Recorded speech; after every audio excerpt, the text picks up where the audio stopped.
Olá, muito boa noite. Como é que você está? Deus abençoe a sua vida neste lindo domingo. Já estamos iniciando mais uma semana de vitória, uma semana de bênçãos, uma semana de graça, uma semana na qual a presença de Deus, mais uma vez, trará sobre a nossa vida graça, virtude, bênção, direção e, por que não dizer, alegria, paz, novo ânimo, fé e esperança. É tempo de nós glorificarmos a Deus, porque mais uma vez Ele nos dá a oportunidade de seguirmos em frente. Iniciamos mais uma semana cheia de desafios, mas sabemos que não estamos sozinhos. Sabemos que temos um Deus que está ao nosso lado, que habita no nosso coração e que faz toda a diferença. Não importa quantas e quão grandes sejam as nossas dificuldades, as nossas lutas, os nossos desafios e todas as barreiras que se apresentam na nossa jornada dia a dia. O que importa é que nós não estamos sozinhos. E aquele que está conosco tem todo o poder. Aquele que começou a boa obra, ele é fiel e ele levará adiante aquilo que ele começou. Deus começou uma obra na sua vida, não tenha dúvidas disso. O homem é falho, o homem comete enganos, o homem cai em tentações, tropeça, desliza, perde as esperanças muitas vezes, comete equívocos, erra no seu caminhar, mas Deus não. Por isso, bem-aventurado o homem que coloca a sua fé, a sua esperança, as suas expectativas no Senhor, porque ele jamais será frustrado. Quando nós depositamos as nossas esperanças, quando nós depositamos as nossas expectativas no homem, no ser humano, nós corremos o risco de nos frustrarmos. Quantas vezes, por exemplo, a esposa se frustra com o seu marido ao ver que ele não atende às expectativas dela? Por outro lado, quantas vezes o marido se frustra com a sua esposa porque percebe que ela não atende às expectativas que ele depositou nela? E para não falar apenas de casamento, quantas vezes nós elegemos prefeitos, vereadores, deputados, senadores, governadores, ministros são indicados e nos decepcionam. Presidentes da República, vice-presidentes da República, quantas vezes votamos e nos desanimamos e nos decepcionamos e nos frustramos até com o nosso voto. Isso não nos isenta de orar pelas autoridades, ok? Porque a Bíblia determina que nós oremos por elas. Porque todo o poder, ao contrário do que diz a democracia diz que todo o poder emana do povo. Mas nós que somos servos do Senhor, sabemos que todo o poder emana de Deus. E as autoridades constituídas somente o são porque Deus delega a elas poder e permite que elas assumam os cargos para os quais foram eleitas. Porque eu lhes asseguro, se Deus não permitir, queridos, o indivíduo pode até ter sido eleito pelo voto popular, ele não assume o cargo. Temos uma história de um presidente da República do Brasil, há muitos anos atrás, quem não se lembra? Tancredo Neves. Ele foi eleito, não pelo povo, pelo voto direto, foi um colegiado, foi voto indireto, mas ele não assumiu. Lembram-se disso? Lá pelos idos de 1985, e já se vão aí nessa brincadeira, 35 anos, ele não assumiu. No lugar dele, governou seu vice-presidente, José Sarney. Queridos, um pouquinho de história também nos abre a mente, nos abre o entendimento. Somente aqueles que Deus permite, eles assumem os cargos para os quais foram eleitos. E eles, invariavelmente, correm o risco de nos frustrar. Ah, mas eu votei, e agora? Você votou num homem. Você votou numa mulher, passíveis de errar, passíveis de se enganar, passíveis de fracassar.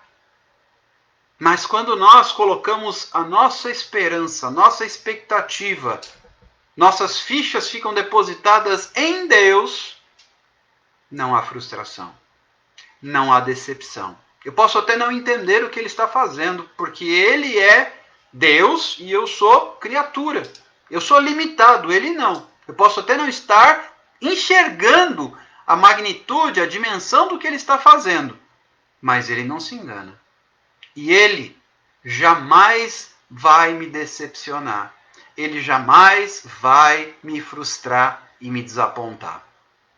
Então, é muito melhor que você e eu, crendo que ele está abrindo as portas para nós, muito melhor para nós é depositarmos as nossas expectativas em Deus, porque ele tudo pode fazer. Veja só, agora vamos retornar ao assunto que conversávamos ontem, acerca daquela mulher que padecia por 12 anos de uma hemorragia, de um fluxo de sangue. Será que ela não se frustrou com os tratamentos médicos que lhe foram indicados, que não deram certo? Será que ela não se frustrou até com ela mesma, diante daquela situação? Sabe qual foi o único que não a frustrou? Jesus.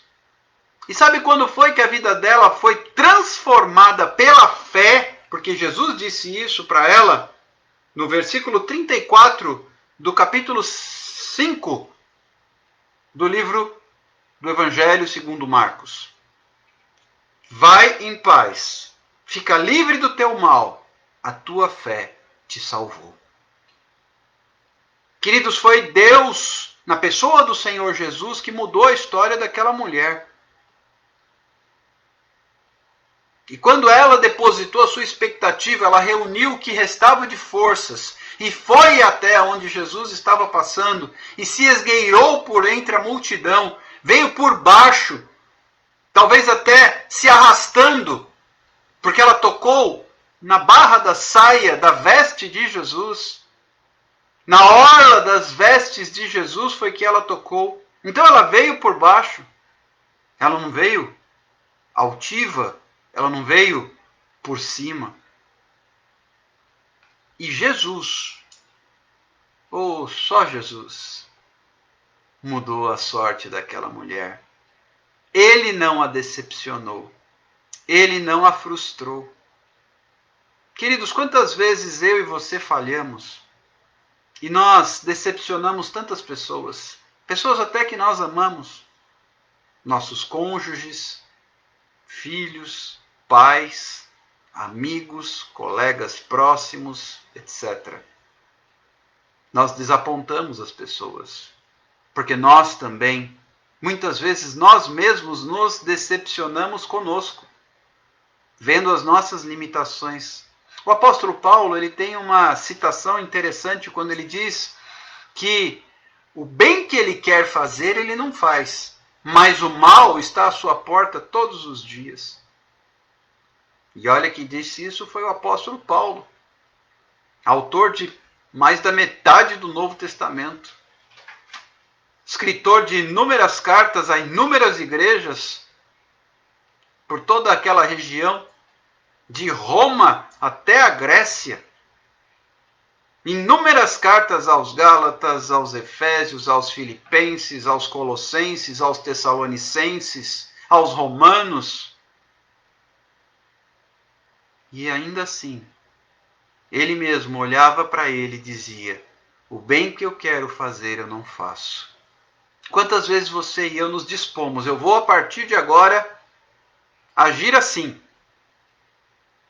E nem sempre conseguimos.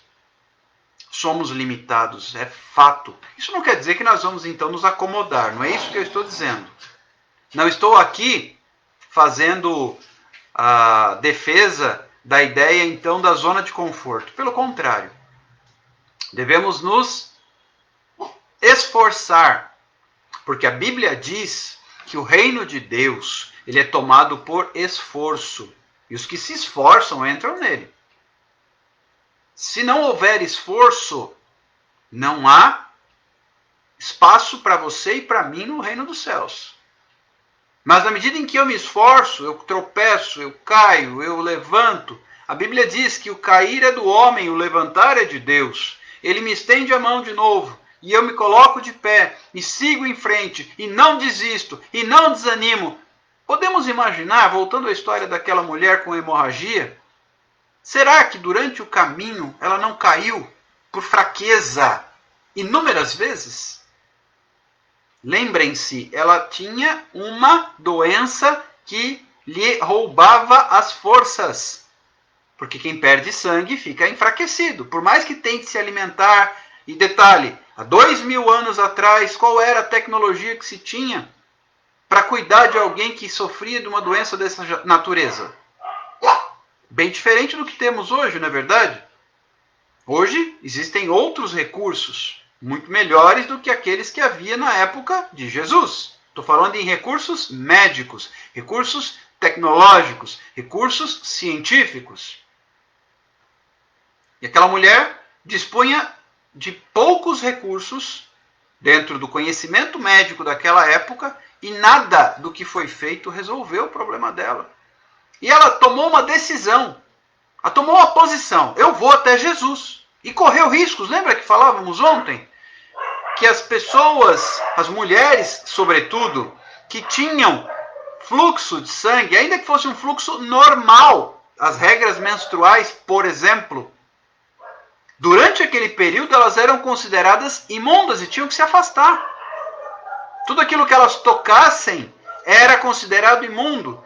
Todas as pessoas que tivessem contato com elas eram consideradas imundas e assim sucessivamente. Então aquela mulher não podia ter contato com a multidão, mas ela arriscou. Ela disse, eu não tenho mais nada a perder. Eu tenho que tomar uma atitude, senão será o meu fim. E ela se esforçou. Quantas vezes será que ela não caiu no caminho? Queridos, nós somos fracos. O apóstolo Paulo próprio, de quem eu estava falando há pouco, quantas vezes ele diz, por isso me alegrarei nas fraquezas. Porque quando eu estou forte, quando eu estou fraco, aí é que eu estou forte. E aquela mulher tinha uma decisão forte, que a moveu. Ela tinha uma atitude determinada. Eu vou em frente, ponto final. Haja o que houver, custe o que custar. E ela correu riscos. Se você e eu não assumirmos riscos, não teremos vitória. Precisamos nos arriscar. Dentro de um parâmetro de sabedoria, de discernimento. Essa mulher não foi indiscriminadamente caminhando pelo mundo. Não, ela foi em direção a Jesus. E nesse caminhar ela correu riscos. Ela poderia ser apedrejada por descumprimento da lei. Ela era imunda, discriminada, etc. Falamos muito sobre isso ontem. Quem ouviu, ok. Quem não ouviu, busca essa informação na live de ontem que está salva, está guardada aí para você ouvir e assistir tantas quantas vezes quiser. No entanto, essa mulher tomou uma decisão. E a decisão dela foi determinada, foi obstinada. Ela foi diligente na sua decisão. Eu vou. Mas podemos imaginar quedas no caminho? Eu quero te dizer com isso o seguinte. Talvez você tenha caído muitas vezes. Mas não se preocupe. Se você não desistir, Deus não desistirá de você. Vou repetir, presta atenção. Se você não desistir, Deus não desistirá de você. E olha, eu tenho que admitir uma coisa que eu já comentei em outras oportunidades, mas vale a pena repetir. Eu estou aqui porque alguém não desistiu de mim. E isso independentemente do Senhor. Houveram pessoas que oraram por mim, mesmo quando eu caí, mesmo quando eu tropecei, mesmo quando eu fui fraco, mesmo quando a minha carne prevaleceu. Você também está aí porque alguém não desistiu de você. Você está aí porque alguém acreditou em você. Portanto, nós temos que perseverar, nós temos que permanecer, nós temos que ir em frente, porque somente assim obteremos a vitória. Quantas vezes essa moça pode ter caído no caminho? A Bíblia não fala, mas podemos imaginar com bastante razoabilidade, com bastante critério, com bastante pensamento plausível, que ela tenha tropeçado e caído inúmeras vezes por estar fraca? Então, se você por alguma razão se sente fraco e cansado, tropeça e cai, não se abale. O inimigo, obviamente o inimigo tentará te desestimular. Ele vai dizer muitas coisas no seu ouvido, como, por exemplo, você não consegue. Você é um fracasso. Você, olha bem para você. Você não tem vergonha, não? Você não está vendo que as outras pessoas já estão desapontadas com você? Deixa eu te explicar uma coisa. Sabia que Deus jamais fica desapontado com você se você não desiste? Você pode cair no caminho quantas vezes for. Ele não desiste de você. Ele te ama. E por causa desse amor, ele permanece na expectativa de ver você se esforçar e chegar lá. Lembram do filho pródigo? Da parábola do filho pródigo? Vocês acham que o pai, quando despediu seu filho caçula, que partiu com a sua parte da herança, você acha que o pai desistiu dele? Vocês acham que o pai não ficou ali esperando, com esperança de que o filho voltaria para os seus braços? Em algum momento, independente dele ter gastado toda a sua parte da herança com libertinagem, com promiscuidade, independente dele ter literalmente torrado tudo,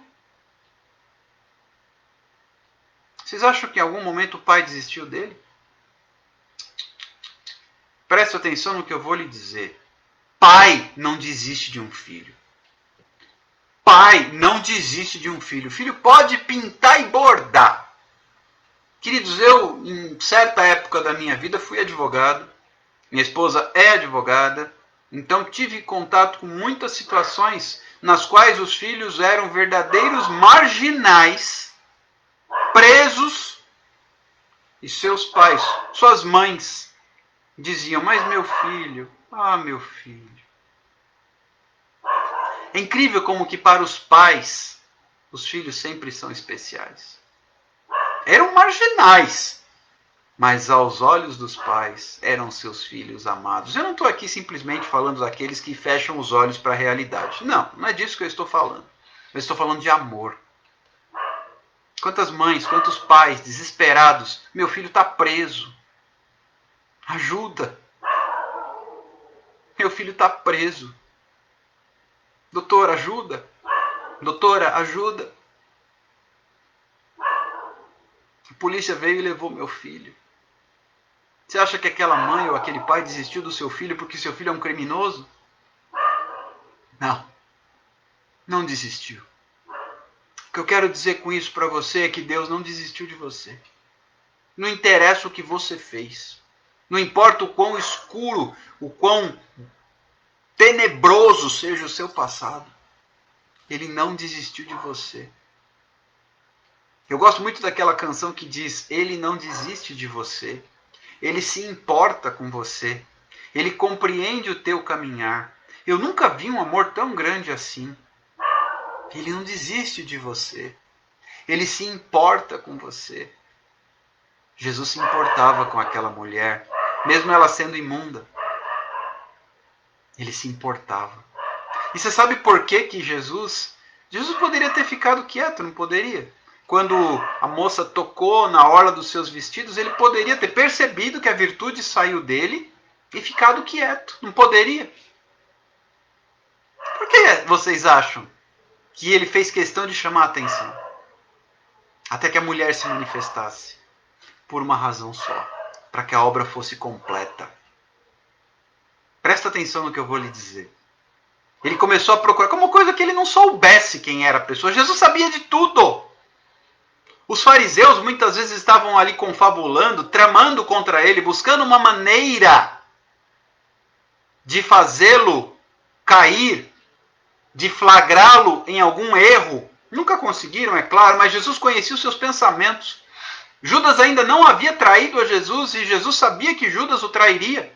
Tanto que na última ceia, Jesus se vira para Judas e diz para ele, o que tem de fazer, vai e faz-o depressa. Como é que Jesus sabia? Jesus sabia de todas as coisas pelo poder do Espírito Santo de Deus que estava nele. Então Jesus sabia que essa mulher havia tocado na orla dos seus vestidos. Ele sabia quem era, mas ele queria que ela se manifestasse. Sabe por quê? Porque aí a obra seria completa e não seria só a cura do físico. A alma seria salva. Porque no momento em que ela se manifestou, Senhor, fui eu que te toquei. Ela confirmou a sua fé. E Jesus respondeu para ela no versículo 34 do capítulo 5 do Evangelho segundo Marcos. Filha! Olha só que interessante, queridos. Essa palavra me apaixona, me emociona. Essa mulher chegou até Jesus imunda, sem identidade, perdida, sem esperança, desprezada, rejeitada. E aqui Jesus acabou de dar a ela identidade. Como assim? Como ele a chamou? Filha. Ela acabou de receber uma nova identidade. Neste exato momento, ela acabou de receber uma nova identidade. Filha, a tua fé te salvou. Ela acabou de receber a identidade de filha de Deus. É isso que Jesus faz por você e por mim. Não importa o quão imundos nós estejamos, o sangue dele. O sangue que tinha que ser vertido não era o dessa moça, era o de Jesus que estava para ser derramado logo depois. O sangue de Cristo é que faria a obra, não o dela. Filha, a tua fé te salvou. Por isso ele chamou a atenção. Para que ela se manifestasse no versículo 33. A tua fé te salvou. Queridos, eu estou falando de fé. É a tua fé. Deixe-me aqui compartilhar. Fico extremamente grato a Deus ver que a Joelma está aqui ao vivo com a gente. Ela recebeu alta hoje do hospital. Oramos tanto por ela, que estava internada com a Covid-19. Inclusive, seguimos em oração, pois seu esposo está internado e numa CTI entubado. Mas nós cremos que Deus completará a sua obra. Porque estamos falando de fé. De um Deus que não faz obra pela metade. De um Deus que é poderoso para fazer infinitamente mais do que tudo que nós pedimos ou pensamos. Em seguida, quando Jesus mal terminava de falar com essa moça, nós paramos nesse ponto ontem e agora a gente vai retomar. Vocês estão comigo ainda? Fabiane, Dulce, Joelma, bom ter você aqui com a gente. Que bênção, que vitória, que alegria. Deus seja louvado. Vocês estão comigo? Estamos em frente? Falava Jesus ainda, versículo 35, quando chegaram alguns da casa do chefe da sinagoga, a quem disseram, tua filha já morreu, por que ainda incomodas o mestre? Jairo tinha esperança. Jairo foi até Jesus, se você ler o versículo 21, versículo 22, até o 23, Jairo se joga aos pés de Jesus e implora, mestre, se tão somente você impuser as mãos sobre ela, para que ela seja salva, ela viverá. E Jesus estava indo em direção à casa de Jairo para fazer a obra. No caminho aconteceu este milagre com a mulher que tinha hemorragia. E logo que a mulher que tinha hemorragia foi curada, vieram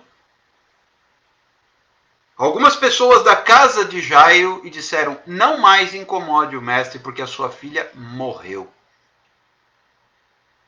Queridos, nós temos sempre que lidar com esses dois tipos de notícias. Jairo chega para Jesus com uma notícia ruim.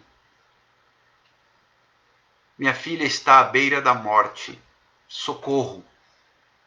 Jesus jamais recusou atender a um pedido de um coração aflito.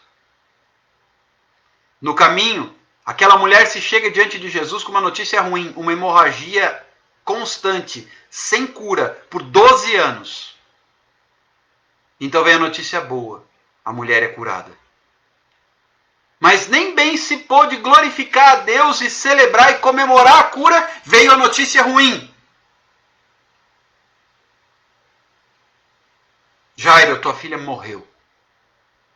E eu quero me basear agora numa palavra de Jesus, no versículo 36.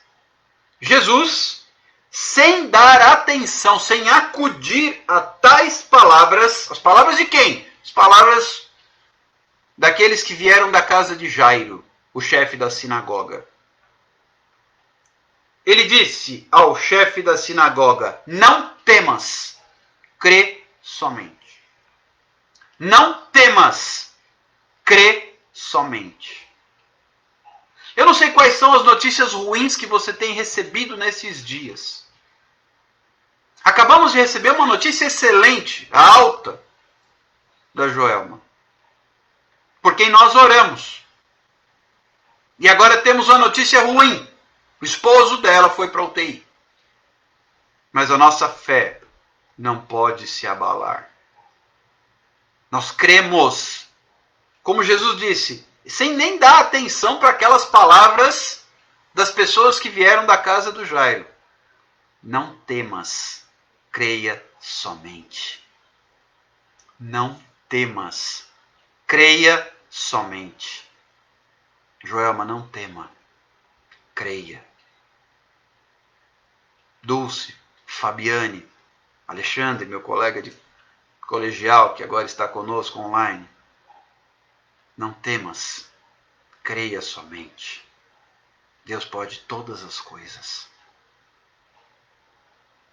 E olha só o que continua o texto me dizendo aqui.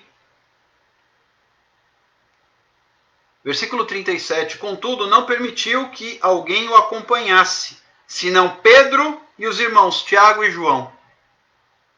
Ou seja, Jesus foi até aquela casa e disse: vocês ficam aí. A galerinha da turma do deixa disso, da notícia ruim, não acompanha não. Fiquem aí, que nós vamos resolver esse problema. Nós vamos em busca da vitória. Muitas vezes a gente precisa deixar de lado a galera que só traz a notícia ruim. Porque não acrescenta, vai desgastando, vai minando a nossa fé e não resolve nada.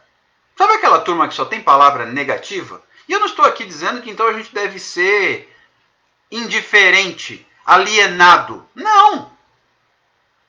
Eu vou fingir que não está acontecendo nada, que pandemia não existe, que coronavírus não é grave. Não é isso, gente. O que eu não posso é ficar refém de notícias ruins, porque senão elas vão me jogar no chão, elas vão me abater, elas vão acabar comigo e destruir a minha fé. E olha só que interessante. Jesus falou: vem comigo somente Pedro, Tiago e João. Então eles entraram na casa de Jairo. No versículo 38 está escrito: chegando à casa do chefe da sinagoga, viu Jesus o alvoroço, os que choravam e os que pranteavam muito. Ou seja, tinha os que choravam e tinha os que pranteavam. Olha que interessante. Choro de um lado, pranto do outro. Pranto de um lado, choro do outro. E choro e pranto não são coisas iguais. Você sabe disso. Ou seja, era uma comoção geral. Porque era uma criança. A filha de Jairo era uma criança. Não era um idoso. Não era alguém que, puxa, chegou a hora dele. De jeito nenhum. Então havia uma comoção generalizada. Eu não sei que tipo de sentimento você vive hoje diante do cenário que vivemos. Mas eu posso lhe dizer que Jesus está aqui. E ele está vivo. E pronto a abrir as portas. E olha só o que diz a palavra. Ao entrar, Jesus viu os que pranteavam de um lado, os que choravam do outro. E ao entrar, ele lhes disse: por que estáis em alvoroço e chorais? É interessante. Há algumas situações em que parece que Jesus está fora do contexto. Ora, por que choravam? Por que havia aquela comoção toda? Porque a menina morreu. Só que isso é o que os olhos humanos viam. Jesus não estava olhando com olhos naturais. Lembram que eu vinha dizendo em outras oportunidades, alguns dias atrás, olhar com os olhos de Cristo, visão sobrenatural da situação? Jesus está aqui com a visão sobrenatural, ele já está vendo a menina curada. E ele pergunta para aquelas pessoas: por que vocês estão em alvoroço e chorais? Parece meio óbvio. Mesma coisa, você chega num velório e pergunta: por que vocês estão chorando? Eu faço votos, isso aqui é um pensamento meu, ok? Se alguém chegar um dia a ir ao meu velório, não chore não. Porque eu já estarei nos braços do meu Deus. Então você pode se alegrar. Porque eu consegui permanecer até o fim. Lembram do que o apóstolo Paulo diz a esse respeito? Combati o bom combate, acabei a carreira e guardei a fé. É tão interessante, eu enquanto sacerdote, enquanto pastor, já fui chamado para inúmeros velórios. Inúmeros. E é interessante, quando é um velório onde o falecido era servo de Deus, você tem um tipo de cenário entre as pessoas ao redor do caixão. Quando é diferente, alguém que sabidamente não tinha fé em Jesus e, enfim, não era servo do Senhor. O clima é outro. A situação é diferente. Isso é notório. Qual é a diferença? Eu vou lhe dizer. Quando o finado partiu com Deus, você percebe as pessoas em paz. Tristes, claro, não estou minimizando o sentimento de dor, de perda, de saudade. Não, claro que não. Há tristeza, há dor, há luto, mas há paz. Por outro lado, você vê luto, dor, perda e falta de paz. Quantas vezes eu vejo em velórios verdadeiros momentos de glorificação, de exaltação, de gratidão a Deus, por um lado, e por outro, desespero. Queridos, nós precisamos entender que a nossa vida aqui na Terra ela é limitada e curta. E nós temos que aqui plantar o que lá vamos colher. Por isso eu estou aqui, anunciando a palavra de Deus, pregando o evangelho do Senhor Jesus Cristo e não levantando bandeira de igreja A, B ou C, de jeito nenhum. Estamos falando de Jesus. Jesus que é o caminho, a verdade e a vida. E ninguém vem ao Pai se não for através dele. João 14, versículo 6. Depois você confere lá. E olha só.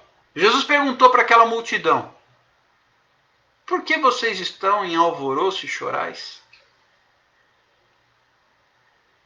A criança não está morta, mas dorme. Aí o que era pranto e choro virou gargalhada. Olha só que estranho. E riam-se dele. Começaram a zombar de Jesus. Esse cara está sem noção do que ele está falando. Mal sabiam eles que os sem noção eram eles. porque ali estava a ressurreição e a vida. E aí, para deixar esse pessoal das más notícias de lado, olha só o que Jesus faz. Mandando sair a todos. Ele botou todo mundo para fora. Você está me ouvindo? Imagina, entra num local onde há um velório, bota todo mundo para fora e ficou somente o pai e a mãe da criança, Pedro, Tiago e João, que vieram com Jesus. Só. O pai, Jairo, sua esposa, Jesus, Pedro, Tiago e João. 6 pessoas. Somente. E a menina morta. E olha só o que Jesus faz. Tomando-a pela mão, Jesus entrou com estas pessoas, tomou a menina pela mão, estou no versículo 41, e disse, Talita cumi, que quer dizer, menina, eu te mando, levanta-te. Imediatamente, a menina se levantou e pôs-se a andar, pois tinha 12 anos, era uma criança. Então ficaram todos sobremaneira admirados. Mas Jesus ordenou-lhes expressamente que ninguém o soubesse. Ah, como, né? Tinha uma multidão lá fora. E mandou que dessem de comer a menina. A menina foi totalmente restaurada. Jesus disse, levanta-te. Queridos, é desse Jesus que nós estamos falando. Ah, mas as notícias ruins, ela morreu, disseram para Jairo. Jesus não deu nem trela para essa conversa. Ele disse, não temas. Eu quero te dizer nessa noite, não temas. Não dê ouvidos para a notícia ruim. Sabe por quê? Eu quero fazer aqui um paralelo. Notícia ruim, notícia boa. Notícia ruim, notícia boa. Notícia ruim, notícia boa. E aí entra a sua fé. Vem comigo. Vamos para o livro do profeta Abacuque. 2 versículos apenas no capítulo de número 3. Abacuque 3, versos 17 e 18. Veja o que diz a palavra do Senhor. Ainda que a figueira não floresça, notícia ruim, nem haja fruto na videira, notícia ruim, o produto da oliveira minta, notícia ruim, e os campos não produzam mantimento, notícia ruim, as ovelhas sejam arrebatadas do aprisco, notícia ruim, e nos currais não haja gado, notícia ruim. Quantas notícias ruins? Figueira não floresça, não haja fruto na videira, o produto da oliveira minta, os campos não produzam mantimento, as ovelhas sejam arrebatadas do aprisco e nos currais não haja gado. 6 notícias ruins. Engraçado que 6 é o número do homem, né? É o número da imperfeição. 6, 6, 6, ou seja, 3 vezes esse número é o chamado número do anticristo. 6 notícias ruins. Olha a reação que a Bíblia me aponta. 6 notícias ruins. Todavia eu me alegro no Senhor. Exulto no Deus da minha salvação. Mas me deram 6 notícias ruins. Mas, e se Jesus está com você? Qual vai ser a sua reação? Não importa a circunstância. Não importa a pandemia. Não importa a crise econômica, política, social, institucional. Agora os poderes no Brasil resolveram brigar entre si. Não importa. O que importa é o seguinte, Deus continua sendo Deus. A última palavra não vem do STF, não vem da presidência da República, não vem do Congresso Nacional, não vem do Governo do Estado, não vem da Assembleia Legislativa, não vem do prefeito e nem da Câmara Municipal.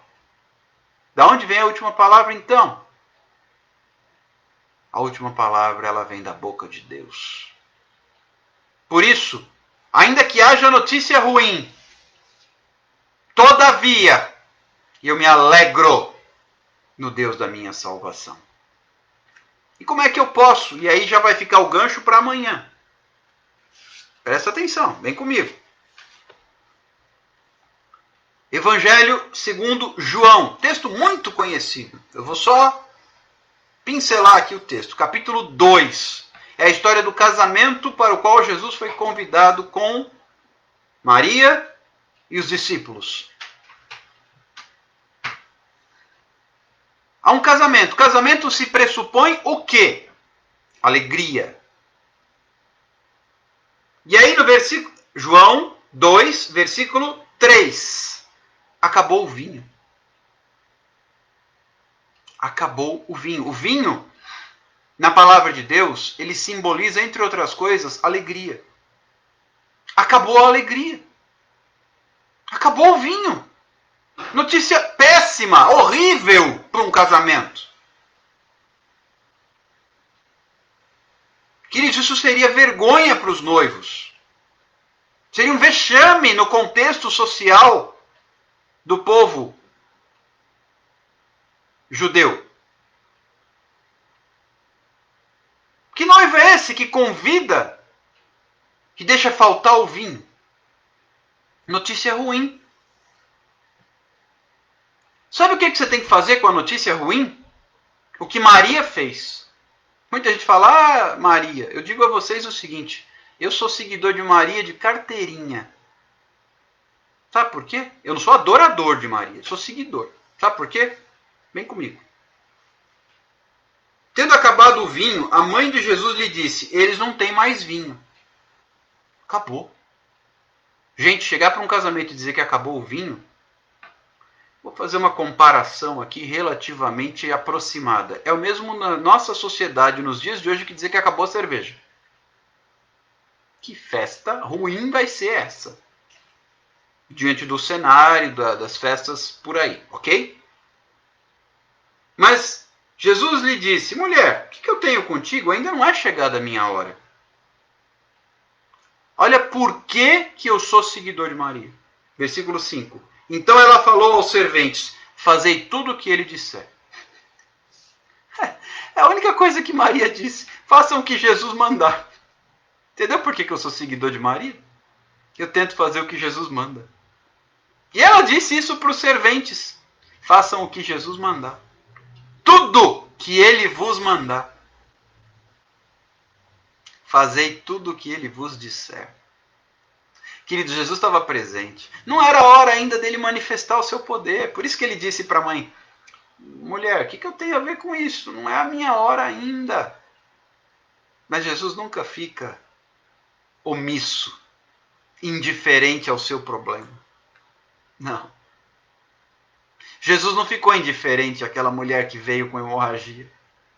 Jesus não ficou indiferente à súplica de Jairo, mesmo sendo Jairo o chefe da sinagoga. Ele não ficou indiferente ao clamor de um pai que estava com a filha à beira da morte. Jesus não fica indiferente, porque ele te ama. Quem ama não fica indiferente à dor do próximo. E Jesus não ficou indiferente no casamento. De jeito nenhum.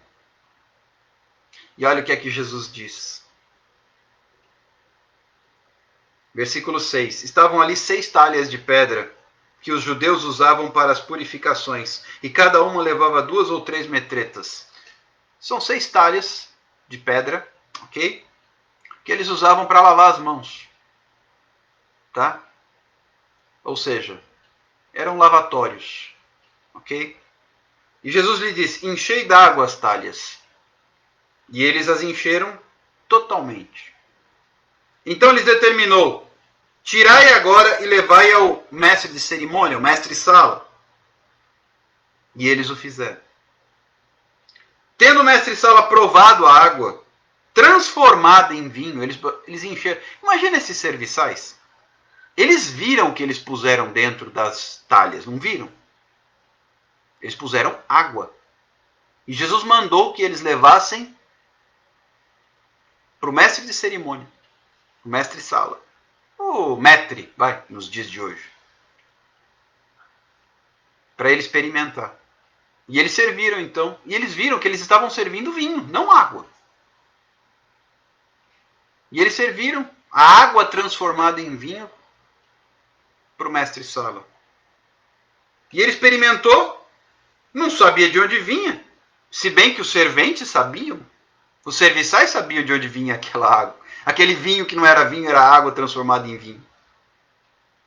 E aí o mestre sala chama o noivo, versículo 10, e lhe disse: escuta, todos costumam pôr primeiro vinho bom, e quando todos já beberam fartamente, ou seja, já estão alegres, aí eles servem o vinho inferior.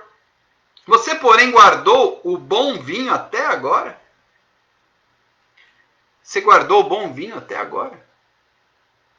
Jesus é o vinho novo.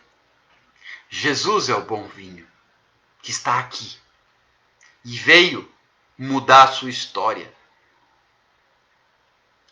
Notícia ruim, acabou o vinho. Notícia boa, Jesus transformou água em vinho. Notícia ruim, acabou o vinho. Notícia boa, Jesus transformou a água em vinho.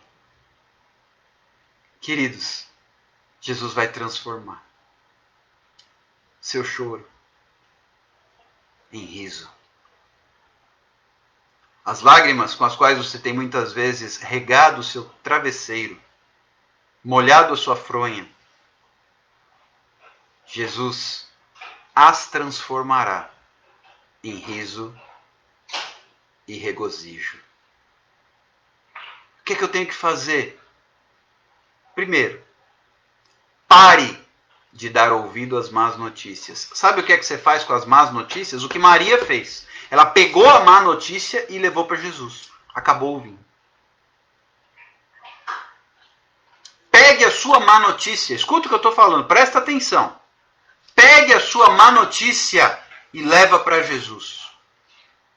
Pegue as suas más notícias e entrega nas mãos de Jesus. Pegue suas más notícias e as entregue nas mãos de Jesus.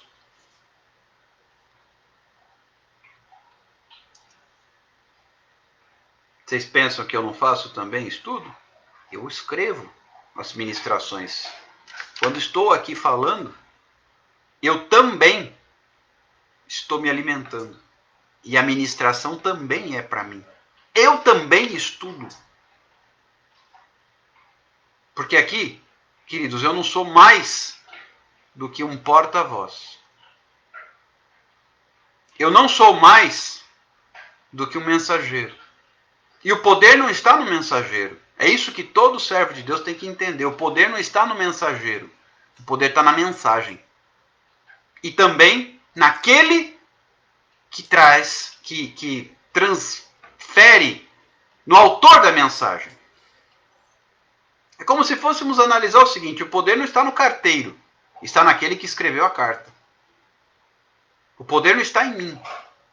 O poder passa por mim, na medida em que o autor me traz o recado e eu o transmito a você.